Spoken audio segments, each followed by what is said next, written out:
Pour nous, la lutte intégrée, c'est une bonne méthode de pouvoir réduire les applications de pesticides, améliorer la vie du sol. On a des plants plus en santé, des rendements encore meilleurs. Mon nom est Raphaël Desjardins, de la fermeterie Jardin en production de pommes de terre située à Saint-Léonard-d'Aston, au centre du Québec. On est une famille née au Nouveau-Brunswick. On est arrivé en 88. Mon père a fait l'acquisition d'une ferme. On était grande culture et pommes de terre. Puis au fil des années, on a fini par éliminer les grandes cultures pour amener un concept de rotation pour revitaliser les sols.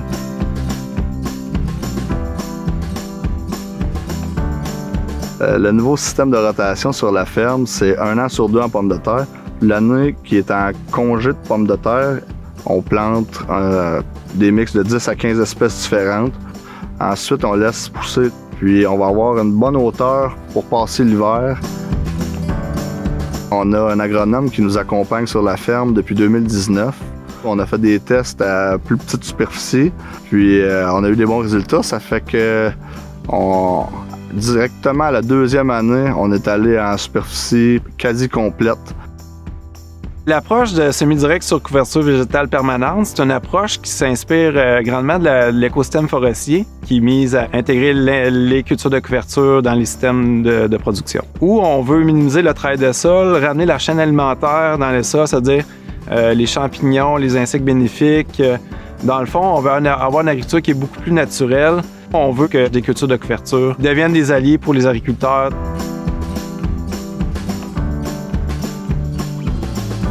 L'avantage, c'est c'est assurer une plus grande capacité de s'implanter, peu importe les conditions environnementales, que ce soit une saison trop sec ou trop pluvieuse, ou peu importe, c'est qu'on est sûr qu'il va y avoir une espèce qui va occuper l'espace terrain.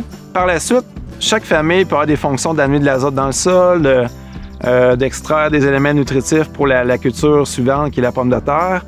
Une autre fonction, c'est d'améliorer la capacité de rétention d'eau. On sait que c'est un défi dans la production de pommes de terre. En étant en rotation avec des grandes cultures, on a vu qu'il y avait des carences au niveau de plusieurs éléments dans la production de la pomme de terre.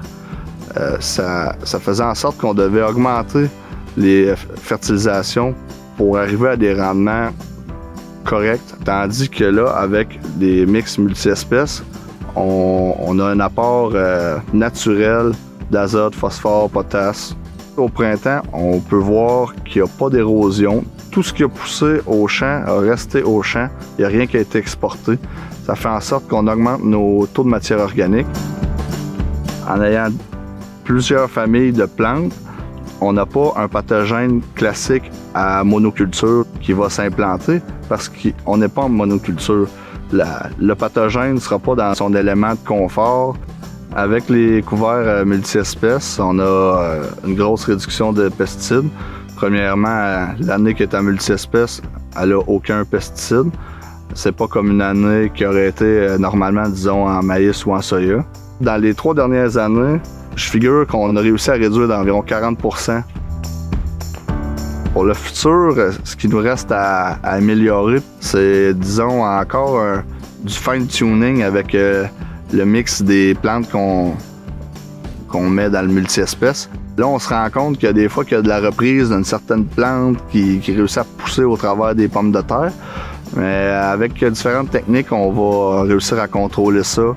Puis encore là, ça sera sans pesticides. On se sert de notre gros bon sens.